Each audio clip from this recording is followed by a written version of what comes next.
Hello and welcome back to another episode of the Consciously Thriving podcast. Hello and welcome back. We Sorry.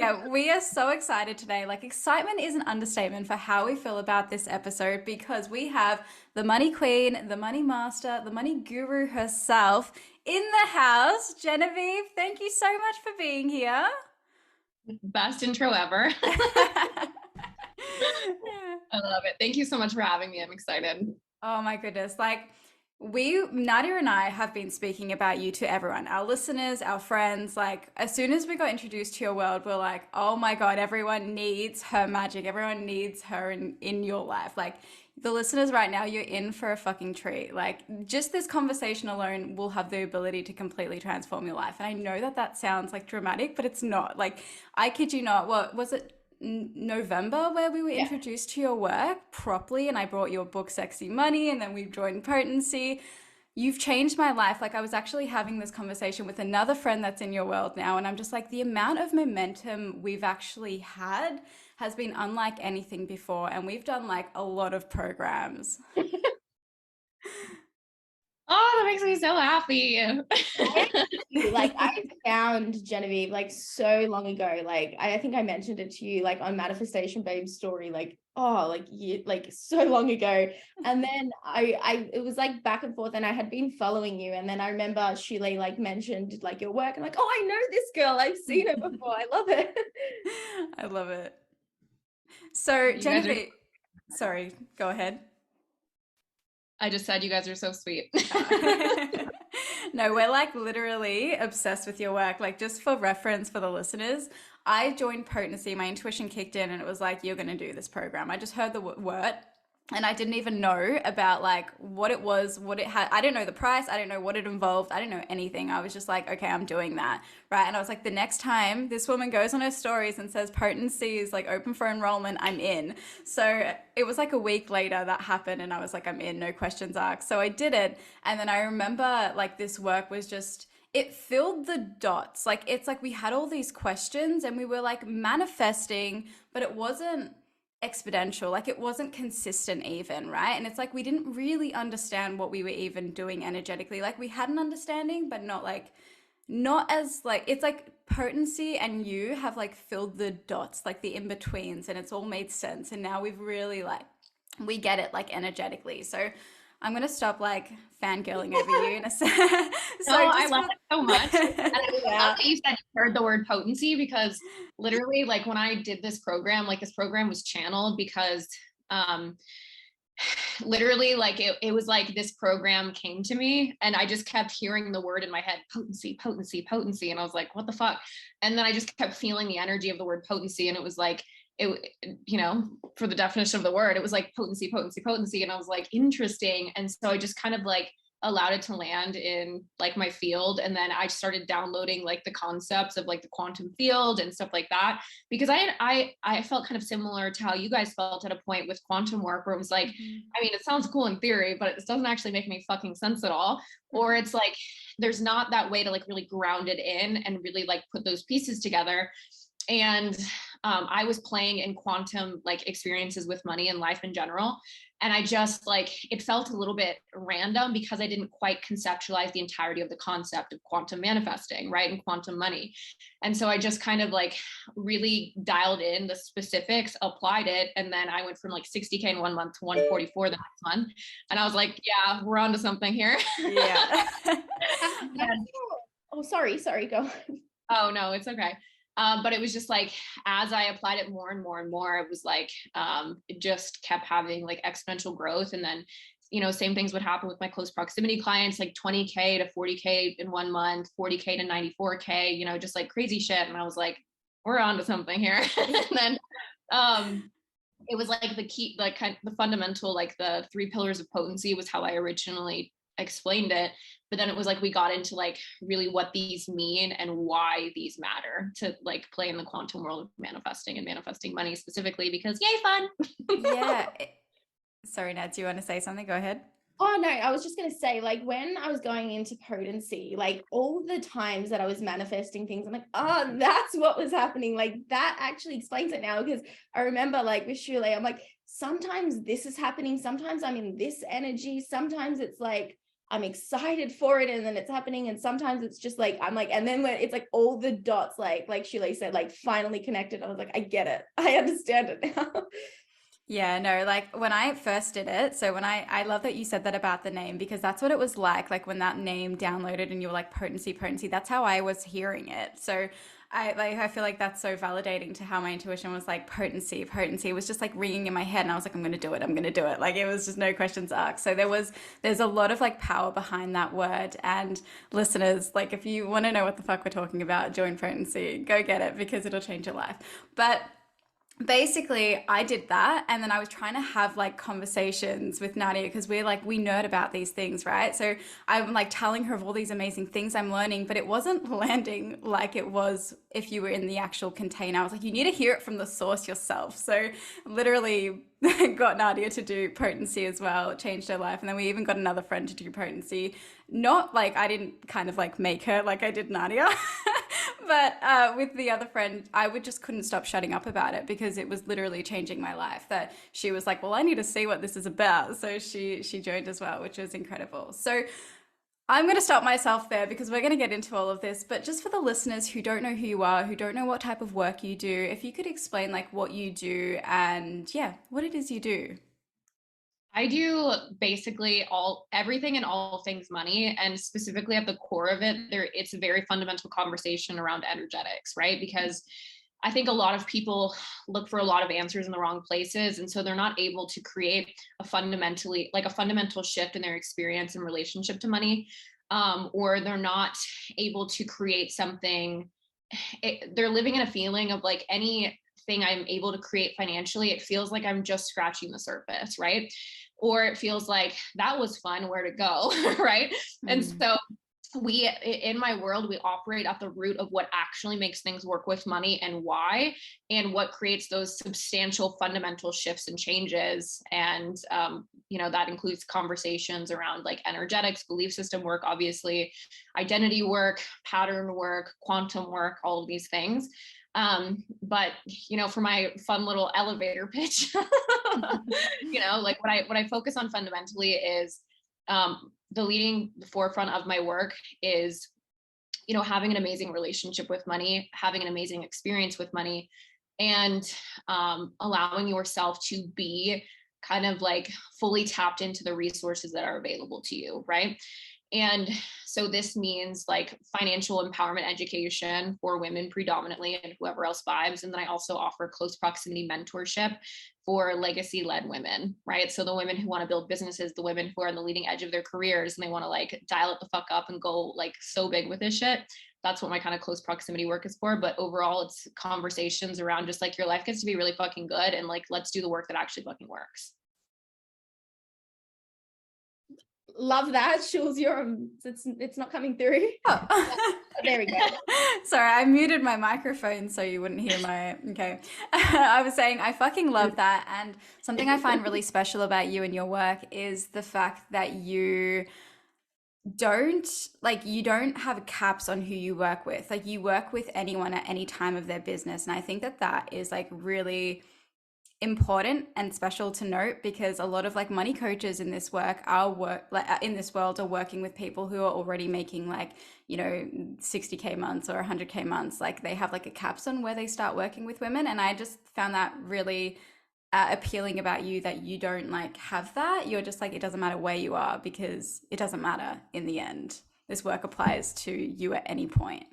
Yeah, I find that sometimes like the conversations I've had with clients who have had their first $100,000 a month in business or whatever, like it's like when you break it down, like the simplicity of it is a conversation I would have with someone who's trying to have their first 20K month in business or whatever, right? And obviously these are just like generalizations of mile markers of income levels, and there's more to it than that, obviously. But I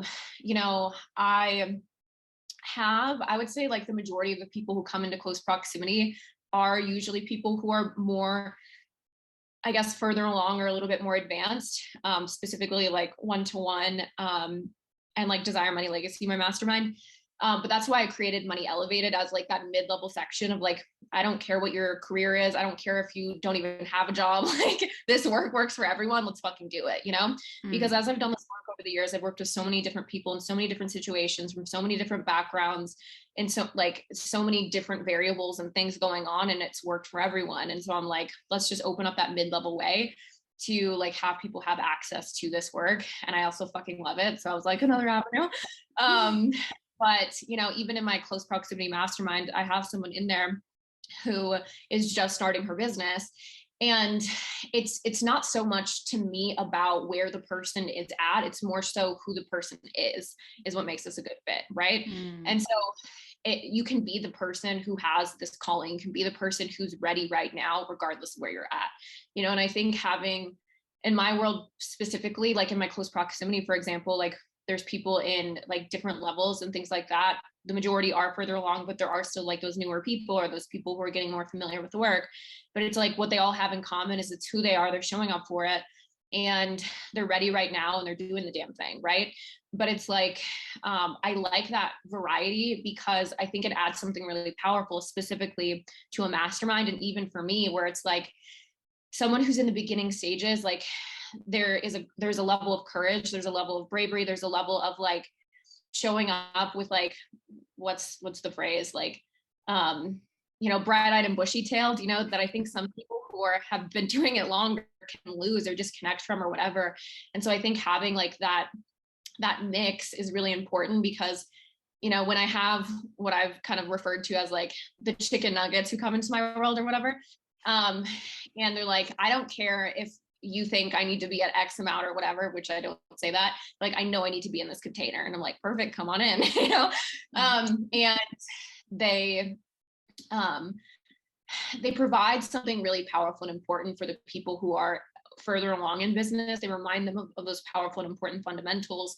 And also they put themselves in a room, in a space where it's like they get to benefit from people who have been doing it longer, who are a little further ahead, who are making more money or whatever, and be expanded, right? Like typically, not always, but I would say the majority of the time, the spaces I play in, I'm the fucking chicken nugget. You know what I mean? Because it's like, that's what I want. I want to expand. I want to be expanded, you know?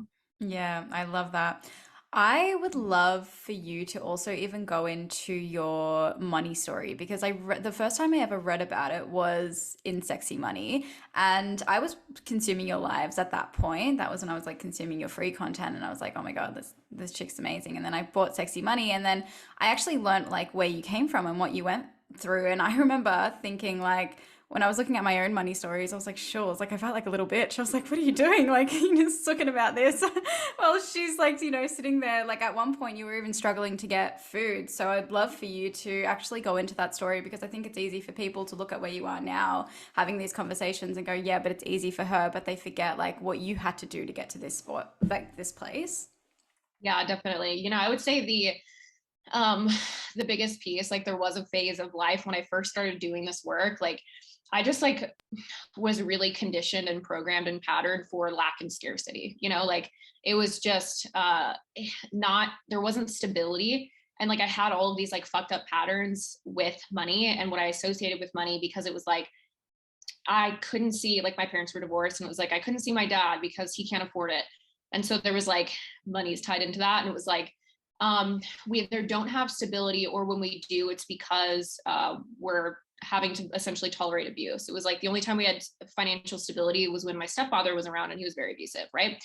And eventually like he was in and out kind of a thing. And like when he was out, it was like there was kind of this energy of like stability, like having financial stability equals abuse, equals not being safe in other ways. And then there was or like at the core root of it, it was like just money is not consistent, money is not stable, money is not for me, money's really fucking hard, lack, scarcity, never enough, never last, like all of these things.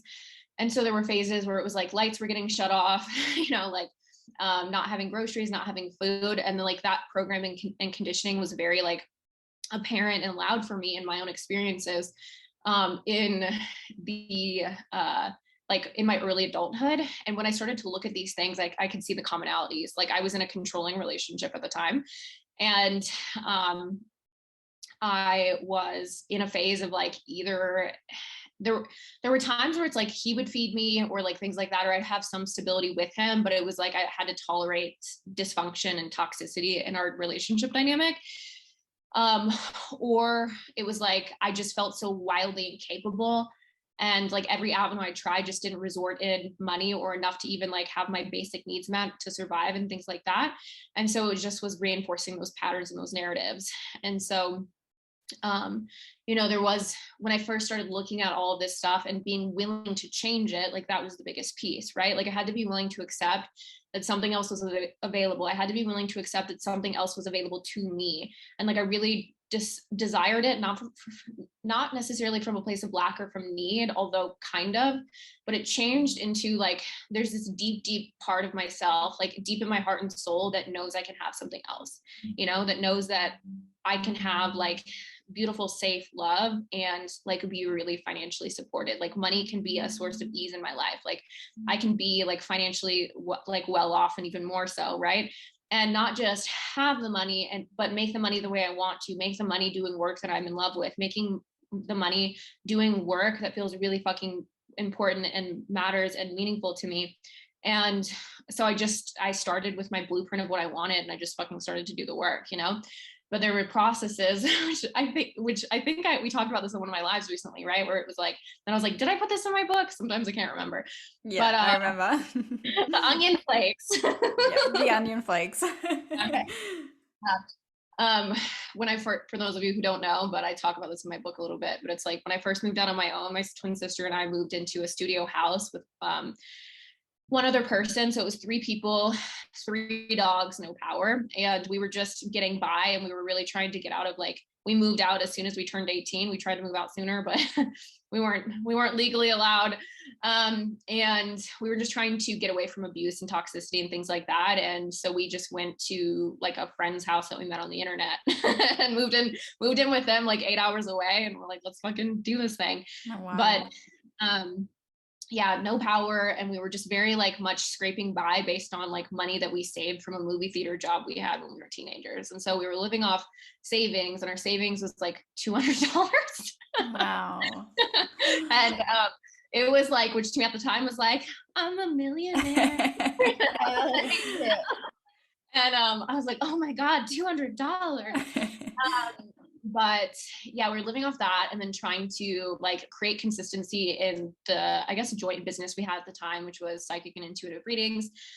And weren't having a whole lot of luck in that. It was just very inconsistent, not stable, whatever. And there was a day and there was a time where we were hungry. We very much were budgeted with things with money, where it was like, for breakfast, we would have a smoothie, which was like bananas, strawberries, coconut water, all very cheap things, right? Yeah. And for lunch, we would buy like really cheap pasta, and we would like mix hummus into it, and like vegetables if we could. Wow. At the time, which was bougie. And then for dinner, it was just like potatoes and rice, like just very cheap, like things that would fill us up. Mm-hmm. But one day we were hungry, and we were very much like, our stuff was portioned out, and then money for dog food, of course, right? And then our money was portioned out for the week, and if we were to eat, we would have gone into like the food that we had for like breakfast the next day or whatever, and that would have fucked us over later. Mm-hmm. And so we just found some onion flakes, and we just started eating them, and we looked at each other like, what the fuck? And like, this is a moment that we're gonna fucking remember later. And now it's in my book, which Yeah. that whole saying, like, yeah, that whole thing where it's like, this is gonna be in my book. It is. Wow. I think it's wild to like think about that's what you were struggling with, like actual survival needs not being met with in regards to money. So what was like the turning point for you to be like, I'm fucking done with this. Like I'm done with this money story. How did you even like get into the work that you're doing now? Well, to be honest, I just felt really, really, really sick of being where I was and being in the situation that I was. And it felt like just no amount of improvement lasted, because it didn't. It felt like it was just so fucking hard. And like, it took so much energy to even try and meet the baseline of having my survival needs met, right?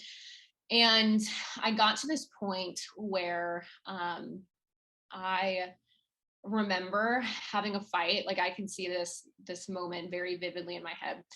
I'm sitting at a dining room table at my mom's house, and I just gotten into a fight with my boyfriend at the time, the controlling one. And he left, and I was like, oh, and I was hungry. And I was like, oh, I'm not going to be able to eat now. And I had felt like I was putting in so much intentionality into my relationship with money, and or meaning I had just started putting intentionality into it, right? And I was like, just felt really defeated, and I felt really broken down by it, you know? And I remember having thoughts of just feeling so defeated, and like, trigger warning, I wanted to unalive myself. And like that thought was so loud and so vivid in me at that time. Like I felt so defeated, I felt so powerless, I felt like nothing was going to get better. I felt really stuck in every way. And like I remember like my thoughts in my head, it was like, just go upstairs and go do it. And I was like, and I remember like my body felt like it weighed like 1,000 pounds, and it was like I just felt so heavy and so dense. And I was like, had this moment, and I was like, I'm done with this struggling, like I'm done with it. And if I get emotional, pardon me, but No, now get emotional. I've shared this enough where usually I cannot cry when saying it, but if it happens, it happens. But I just remember like I was like, I'm done with this. And so whatever that means is whatever that means. And my brain was like, I know what it means. Go upstairs and unalive yourself right now. You know, and I was like, and like I felt my whole like body, my whole mind, everything go into shock. And I was just like, couldn't believe that I was about to do that. And my brain was like, do it now, like go upstairs now before you chicken out, like kind of thing, like do it, like because you're just going to end up back in this situation feeling like this. And Deep breaths. Thank you for sharing it. I'm sure it's a really hard story to tell. Yeah. it is, but it isn't. But it was just like it's real, and it's emotional, and it's how I actually felt, you know. Yeah. And yeah. And then Take a it was moment. Take a You're moment. so fine to take a moment. Yeah, take a moment, take a breather. Because I was actually like, oh, I was like, Yeah. I'm like, I know those moments are really fucked up and they're so real and they're hard. I had a moment like that before entering this world as well, so I know. It's yeah, wild to yeah, think that you were actually going to do it. yeah, and like yeah, that money can do this because it happens to people. Like yeah. money like controls it. It's Mm. true. Yeah, people feel really controlled by it, and I know I did for sure. But it was also like that moment was actually also really healing for me. Mm. I think that's one of the reasons why it's so emotional, is because it's like it was healing for me, because I got to like, it felt like I got into like the bottom of the barrel of like my Hmm. heart. And I got to this point where I was like, I cannot believe that Hmm. I'm thinking about doing this because of how I feel, like because of how I feel about money, because of how I feel about my relationship, you know, like because of Hmm. where I'm at. And I just feel so powerless. And I was like, it was healing for me, because in that moment, I made a decision. Hmm. You can guess which one it wasn't based on, you know? And, you know, I made a decision, and I was like, money will never have power over me like this ever again. And not because I'm going to go make it and like fill a fucking hole in myself, but because I'm going to completely fundamentally change my relationship and experience of it, my relationship to it and experience of it. And so like that moment, like something inside of me shifted, where it was like, I really need this. Like, I'm so done with this. And I'm done with this, not because I need to leave my body, but I'm done with this because things are going to change, you know? Hmm. And that moment was like where I felt this sense of like, it was like, what's the word? It was like that scene in the movie where they get to the top of the mountain, they're like, you know, like they're like, I have to now, I made it to the top, and now we get to build our village, or like whatever, you know. It felt like that. like I got here, I won the war, or like I defeated the monsters or whatever. And then I just like the first day of the rest of my life kind of feeling. Mm. And it didn't mean I made $1 million in 24 hours. It did not. But it meant that something inside of me changed and I stopped feeling incapable. And I feel like that was my biggest wounding, where because I experienced such instability and such powerlessness in terms of like how I felt with money and about money, and in my experience of it, there was just this feeling of like, you don't have power over me anymore, bitch. You know? Like, I love that you said that, because like a lot of people, like they think power is I'm gonna go like make $1 million and I'm gonna have it all, but like power is being neutral, right? Power is not letting something have something over you like that. And that's like why I love your work. Like that's why I feel like my life has changed, because I'm like, before I entered potency, it was this energy of like, you know, how much can I make and like how successful can I be? And now I'm just like, you know what, like how unfuckable can I be? Like how powerful can I be as a human being? So I love that you shared that. Oh, good. Thank you for sharing that. Yeah, you know, because it's like when you find that place in yourself, you can make as much goddamn money as you want, right? And you tap into a truly limitless place of receiving and creating, right? Because you're not trying to, and I've worked with so many people who do this and get swept away in this cycle, but it's like I've worked with people who are like, you know, millionaires, multimillionaires, and they just feel like money owns them, you know? And they feel like no matter how much they make, they never feel safe. No matter how much they make, it's never enough, you know? And some people have had patterns of like, yeah, I made $5 million this year, but if I showed you my bank account, you wouldn't believe me. Like there's not anything in it, you know? And like, I don't know what I'm doing. I don't know where it's going or whatever. And, you know, I think some people hearing that could be like, what the fuck do you even mean? Like that person had to be seriously fucked up or whatever. But actually, no, it's like when you're in that situation, it's like when you're acclimated to making a certain amount of money, like that certain amount of money feels as normal as the money you make. Right. And so it's easy to like get rid of it and to whatever and whatever else, right, with it. So, yeah, I just kind of like decided I was capable. I decided like money was never going to have power over me again. And then from there, like I decided I was going to do the work that I wanted to do. I was going to stay like true to myself in the sense where I was going to allow myself to do the meaningful work. I wasn't going to puss out and get a job, which is what it felt like to me at the time, which if that's your path, go for it. No judgment. And that's of highest alignment for some people. For me, I was like, I'm fucking doing this. This is working. Let's go. And then like it was like after that moment, some things started to look like they were falling apart in my life, but actually they were falling together, as we know, right? And I was given very short notice for that I wasn't going to have a place to live in probably like the next month. And I needed to come up with like a couple $1,000s. And I felt that feeling of like money will never have power over me again. And the idea of making a couple $1,000s sounded like, holy shit, how am I even going to do that? But it was like I held this feeling inside of myself where I didn't even entertain that. Like I was like, I'm aware that I can go into that energy. I can freak out. I can worry about it, but I'm just not going to. I'm going to choose to hold this level of power within myself. And I showed up and did my part. Like from that place of feeling powerful, like I wanted to do my work. I wanted to talk about it. I wanted to share it. And then I made my first couple $1,000s, and then I moved halfway across the country, and then it just was up and up from there, you know? Wow. It was like, it was that fundamental moment of just like,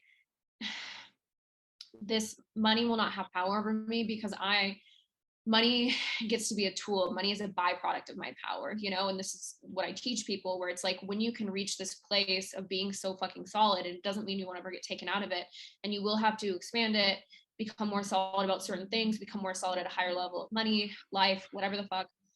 But it's like, as you get solidified in this, and you make at, regardless of whatever level you play at, whether you're trying to make your first dollar, your first $1 million, your first $5 million, doesn't fucking matter.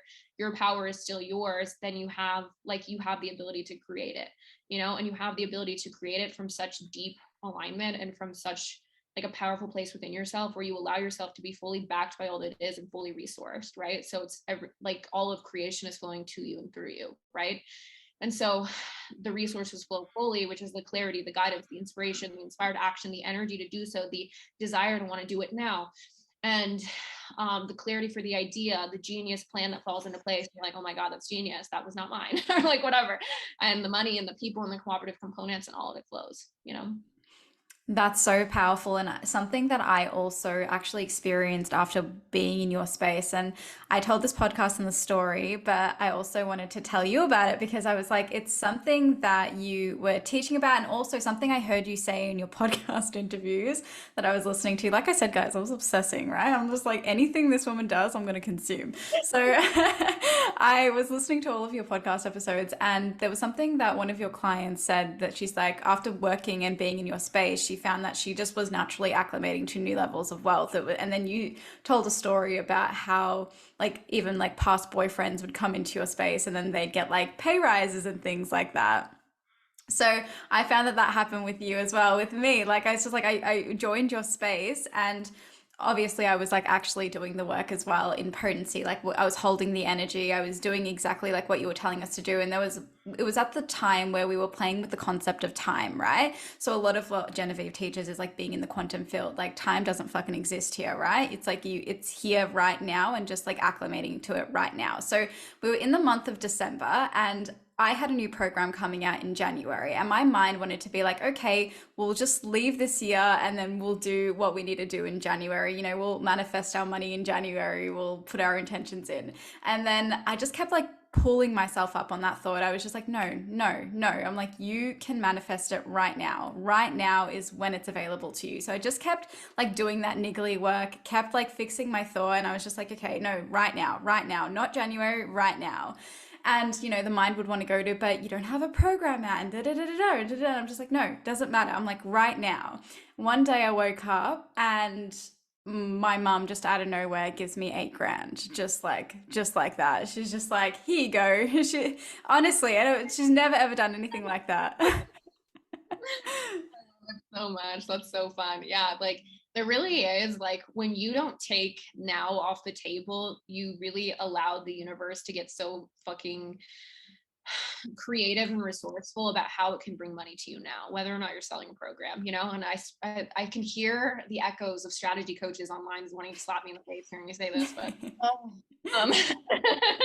you know, but it's like that- no, I just like to poke fun at it. But you know, it really is like this is what is most fundamentally important before you do any of that fucking shit, right? Because otherwise it's going to be really contracted, really limited. And you see all these people having these businesses that are growing really fucking slow, you know, or they're like just a watered down version of someone else's, like financially in other ways, you know. And so it's like we don't want that. Like we're here for like fullest co-creation. And also like that means the business as a part of the co-creation, of course. But it's like when you fundamentally at your core are available now, receptive now, like crack the fuck open to all the ways you can be paid now and all the ways you can receive now, then it's like you will create avenues, you will co-create like cooperative avenues for the universe to flow through and play with and whatever. But it's like those aren't like people get so fucking controlling about it, you know. And then it's like that energy contracts the flow of receiving, that energy shuts things out, you know, because like the universe is actually really fucking brilliant, really fucking creative at paying you, you know, if you don't shut out any of those avenues. And the biggest way people do it is like they're out of the now, right? And now is all that exists in quantum, right? Because quantum isn't yesterday, it isn't tomorrow, it's not 5 minutes from now or 5 minutes ago, you know. It's just now, now, now, now, now. And so if you're open now, receptive now, then you have access to the resources of the field now, right? And so then that means everything that can exist, every way that can happen, you're available to and you're receptive to. And then as you start moving through time while you're anchored in the now, it's like you start to zone in on a trajectory, right? And so it's like then the universe like lines up with you and does it through the program or does it through your mom or does it through this or whatever. But it's like you find your avenue of receiving as long as you don't shut it out now. And I see so many people do this. Some people like, can you even fucking believe it? And a lot of people don't even realize this consciously, have already checked out for this year because they've already looked at January. Maybe it wasn't what they wanted and they're already setting a tone and a trajectory for how the rest of the year is going to go. And they're not open to quantum abundance. And so they won't experience it unless they clean that shit up. You know, like I talked to a client about this last month. She was like talking about how much she made. And I was like, excuse me, there's 2 days left. What the hell are you even talking about? You know, she made a shit ton more money the last 2 days. She was like, oh yeah. You know, but it's like those things affect things and they matter, you know? Yeah, I love that. That is so true because even just this ability to be like, now. Like, I remember I was practicing with that, and I think it was like the second day I binged potency. Then something I had like on Marketplace, that was there for 2 years. Like, this is not fucking coincidence.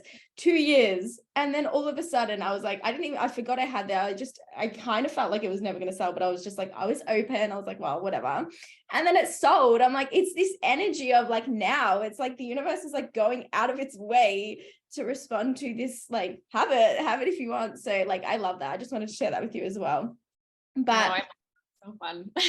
So fun. The timing is always perfect when it's now. Yeah, exactly. Right. So something I wanted to ask, so we have a lot of people on this podcast who are obviously into manifestation. Both Shirley and I teach it in our programs, and there is a lot of talk in the manifestation space around detaching from the outcome and all these sort of things. So I was hoping, like, for those on the listeners, because I think like this is where people probably struggle the most in the process. Can you explain the difference, like your definition of not like wanting sort of versus needing? Like, because there's always like the attached is that needing energy, right? Right. So it really depends. And it really depends on who you are, what's working for you right now. Because sometimes, in my own personal experience and my experience with clients, is like sometimes there's something very specific that I'm wanting. There's something like there's a specific amount of money I'm playing with because that feels right and feels fun, because you're in the energy of co-creation, which means you allow yourself to play with creation. And so you allow yourself to want, when I first started playing with $100,000 a month, where I was like, ooh, I want that, and it was like playing with that. And then like playing with that specificity of that number. And it was like allowing myself to play with it, entertain it, believe it, expect it, feel it, desire it, want it, and while simultaneously being detached from who, what, when, where, why, how, right? Which is all the ways where we try and get controlling with it, right? And the more we try and control it, the more ways we shut out the avenues of the universe, right? The infinite avenues, because they are infinite. But I think a lot of people can also confuse detachment with like actually detaching from desire itself. And that's when they start to move through life feeling a little numb and just feeling like they're kind of like coasting through life and just going through the motions a little bit. And they're like, nothing's changing, nothing's whatever, I'm detached. But it's like, actually, it's not that you're detached in that way. You're detached from the life force energy of life. Like, you're detached from energy, you're detached from life force, you're detached from desire, you're just detached from wanting, right? And a lot of people, I think, confuse these two things on accident, because when they want something, they will flip-flop between, I want this so bad and it almost hurts, it feels uncomfortable, or like noticing the absence of it is really uncomfortable for me.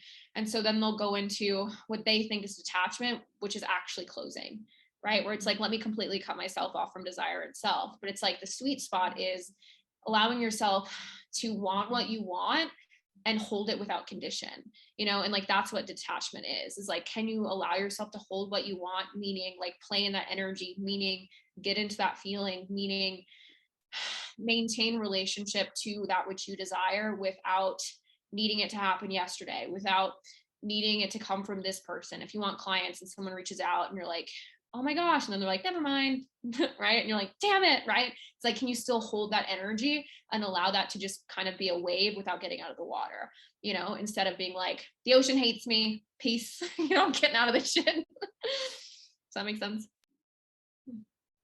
Yeah, that makes so much sense. And I just like the power of neutrality. It's just like, it's just amazing. And just, yeah, like holding the desire, right? Like holding the desire.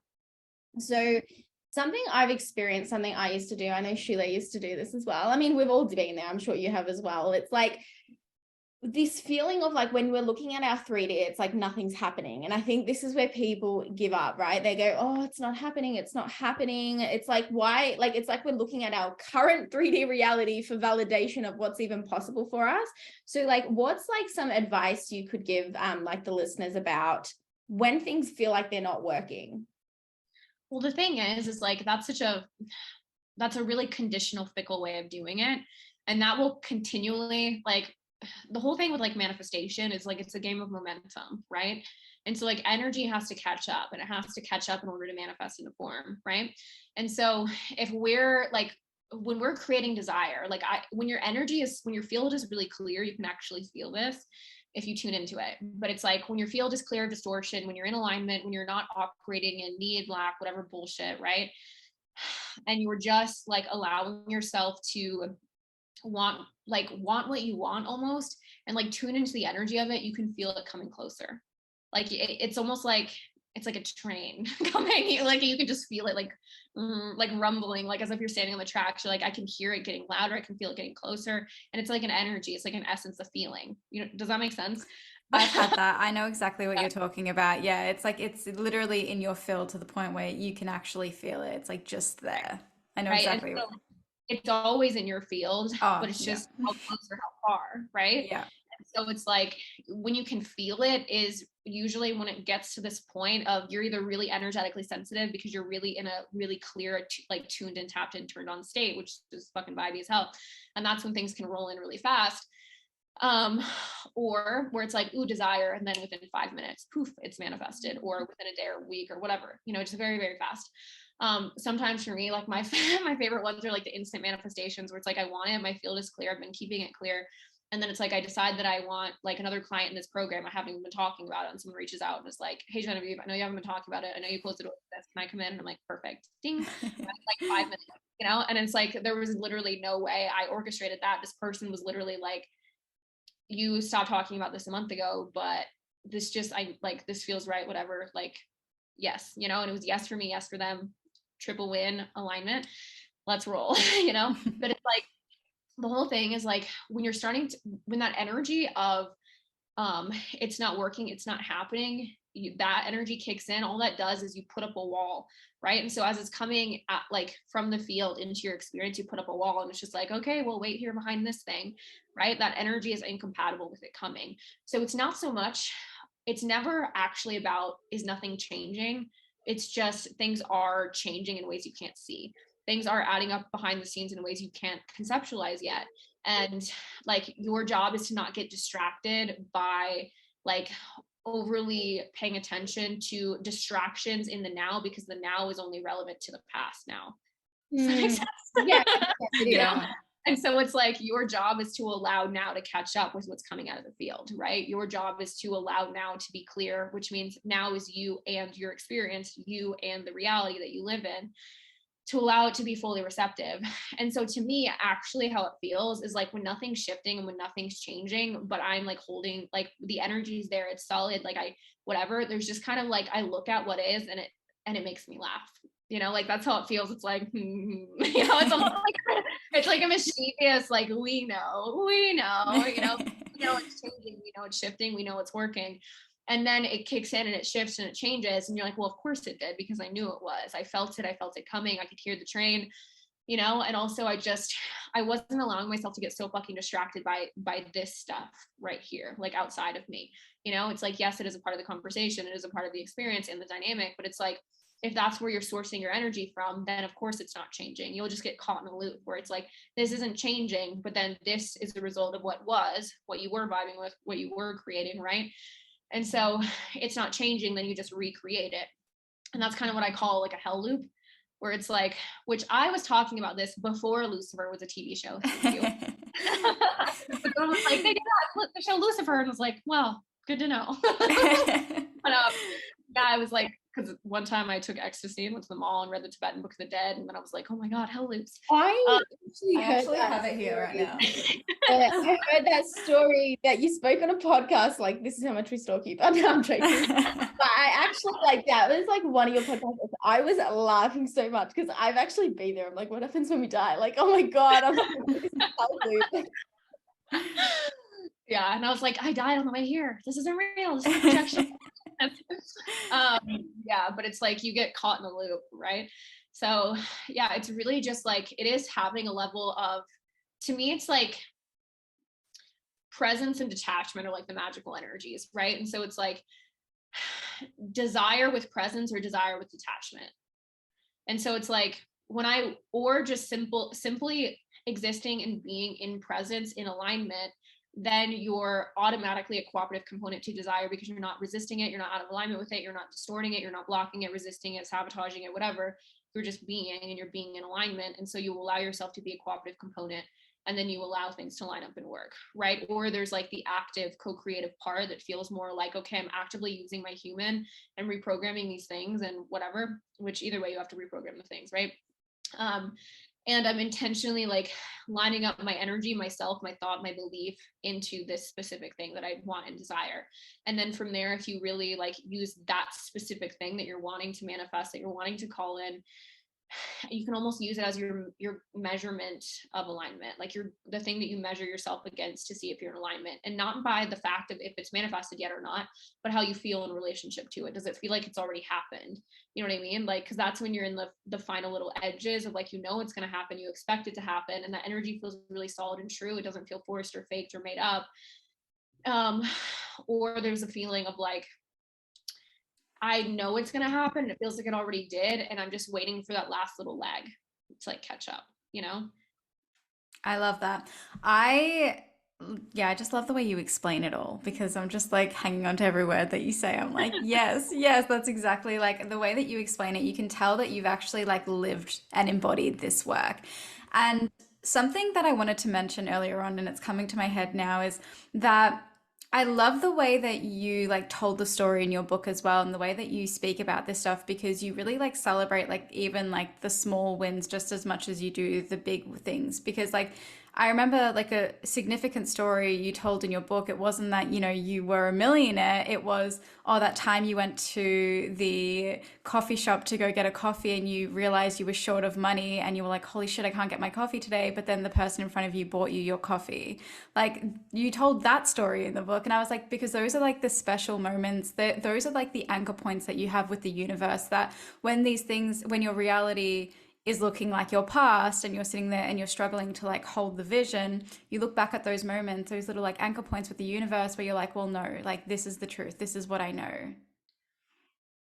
Yeah, I agree with that for sure. And I think it's really just, um, God can provide you the coffee, or God can provide you the money just like they did the coffee. Yeah. So it's like, you know, sometimes like when you first start to do this work, if you have like some crunchy bits still with money, it's like you'll start to notice like these ways, like these other avenues of things that flow. Like I know for me at first it was like someone wants to buy me lunch, like I got a free coffee, like these things. um or like whatever the fuck, right? Those types of experiences. And then it was like almost a way for the universe to be like, see, like you don't feel like you can have this with money this easily, so let's show it to you in other avenues, so hopefully this can open you up to having this experience with money as well, right? And so yeah, the whole that coffee thing came in at the perfect time. It was like that was like a moment of momentum kicking in, where I was like, I kind of got into this habit where it was like, if I can at least somehow, some way, like manifest a coffee every day. And like the coffee at the time at Starbucks was like, I just got like a black iced coffee, like something like that. But it wasn't even like, it was like the ritual. And then I could put $5 in my gas tank. And this car, this fucking car, when I tell you about this car, it did not have air conditioning. It did not have heat. It had a big giant ass dent. It had a big giant ass dent in the back left door that you couldn't use it. That back left door would fly open sometimes. Like you couldn't take the car on the interstate because like something on the wheels would get loose. It wasn't safe. Like just whatever. It was like a very much like point A to point B type of fucking car, you know? Yeah.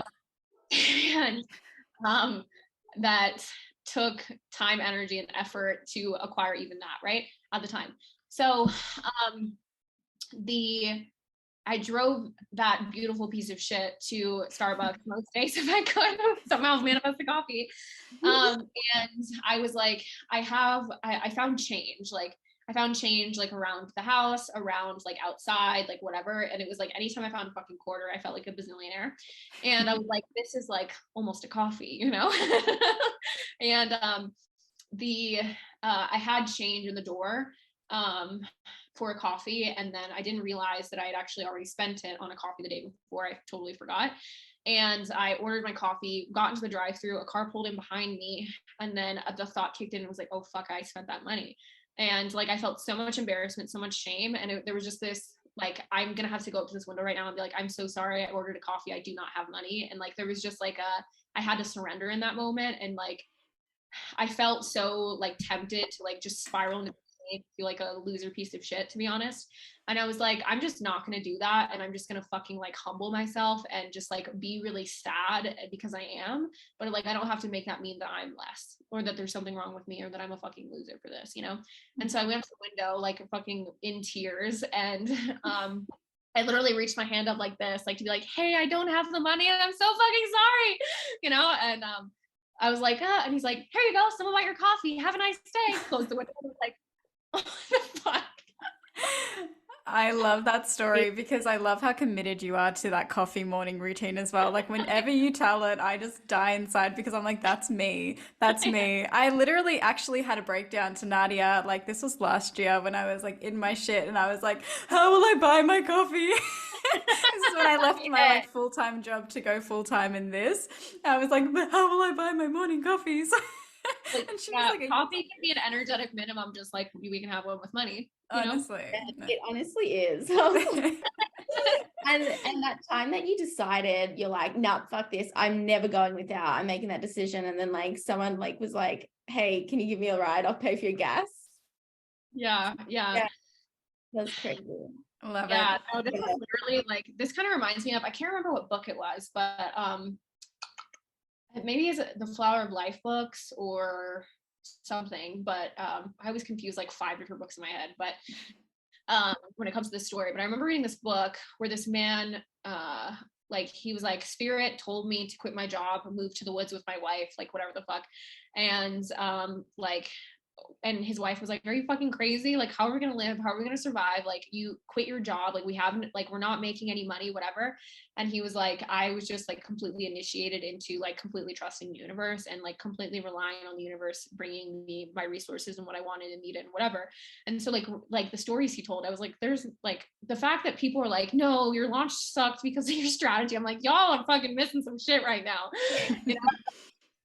And, but he's like, you know, literally, and it's like, yeah, again, and I've had that conversation before. I'm not saying those things don't matter in business, but it's like the energy in which they come from and how you do them, why you do them is what matters, right? And if you are like really dialed in on following a blueprint, it will require you to obviously get really behind the strategy, really get your beliefs and energy behind it, then it can work. And or you're having to produce an amount of energy that is greater than the resistance, right? And so it will require more energy and you will therefore receive less cooperation from all that is because you're not available for it, right? So this guy's in the woods and all of a sudden some shit happens and they needed money for something like to pay their bills or and buy food and whatever the fuck.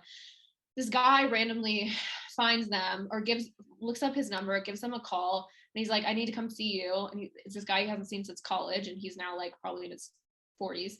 And he's like, this is random, but okay. And this guy comes and he's like, you loaned me money back in college, a couple $1,000s, and it's been like decades, and here's interest, bitch. Here's a lot of money, right? And he was like, what the fuck? You know, and just all of these things and all of these ways where it's like he completely relied on like spirit to be like essentially like the provider, right? And so the story that you were talking about was very much a very similar moment, but to me, where I was like, I didn't have gas money. And this was when I was living in Wichita, like in the studio house. And I was like, I didn't have gas money, didn't have gas in my car. And it was that same piece of shit car. Beautiful piece of shit. But memories. Yeah, a neighbor gave us a car battery so that we could drive it because otherwise it wouldn't run. And which was very nice of him. But I was like, we need gas. Like that was just very much on my mind. And I was like, it would be really cool if I could fill my gas tank because I wasn't doing that. It was like $5 here, $5 there, whatever the fuck, like whatever just we could get away with and get by with. And I didn't have a cell phone at the time, you know, just like was very much like bare minimum shit. And literally like within an hour, someone knocks on my door. It's a lady that lived down the street and she was like, will you give me a ride to this bar that's a few blocks away? I'll fill up your gas tank. And I was like, what the fuck? And I was like, you literally came and knocked on my door. What the fuck? That's wild. And so, those experiences is like, that's why I have such a high energetic standard for my availability and my receptivity, because I know how much the universe can do. I know how much, Mm, and it's not about me not trying to do things. It's about, I do my work because I want to fucking do it. I do my shit because I love it, because it's meaningful, because it's impactful, because it changes lives, not because I'm like, what's the thing so I can make the money, right? Like, yeah. hate that. I completely no, I love that. I love that that's like why you do your work. You do what you want, not what you think you should do to get X, Y, and Z results. And I love that you have that relationship with the universe and you have those memories, right? Because I feel like it's a really good reminder for all of us, right? To be reminded about like how much the universe can actually do, because so many of us are in this like over hustling and trying to like do mode, right? So I really love that.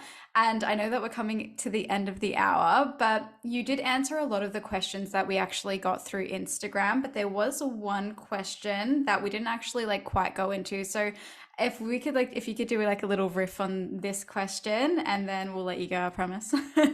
So basically, I had a question come through that said, I'm a stay-at-home mum and my husband earns. How can I do money work too? Because something you mentioned earlier, you were just like, it doesn't really matter even if you don't have a business. So I feel like Really this is a doesn't good, matter. yeah.